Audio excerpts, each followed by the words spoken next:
આપણે ઘણું બધું હજુ બીજા સમાજ પાસેથી શીખવાનું છે. આપણે ધ્યાન દોરતા હું આનંદ અનુભવું છું કે આપણા મત વિસ્તારમાં આ રામપરા સમૂહ લગ્ન થાય છે, આહિર સમાજના કોવાયા થાય છે, ભેરાઈ થાય છે. દરેક ગામડાઓમાં સમૂહ લગ્ન આહિર સમાજના પણ થાય છે. બાપુ, પણ મને કઈક નવું જાણવા મળ્યું. તમે વિચાર કરો, ઈશ્વરે એ લોકોને કઈ કમી નથી આપી. આર્થિક રીતે ખૂબ સુખી સમાજ છે, છતાં પણ એ સમાજના આગેવાનોના દીકરા હોય કે દીકરીઓ હોય, એ બધાને કમ્પલસરી સમૂહ લગ્નમાં જ પરણાવવા એવો એક બંધારણ એ લોકોએ નક્કી કર્યું છે. મિત્રો, આ કોઈ નાની ઊની વાત નથી.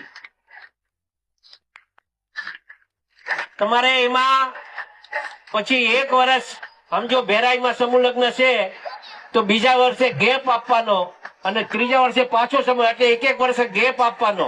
અને જયારે ગેપ આપીએ ને ત્યારે કદાચ કોઈને ક્યાંય લગ્ન હોય તો એક પણ લગ્ન કરવાના નહીં, બીજા વર્ષે સમૂહ લગ્નમાં જ કરવાના.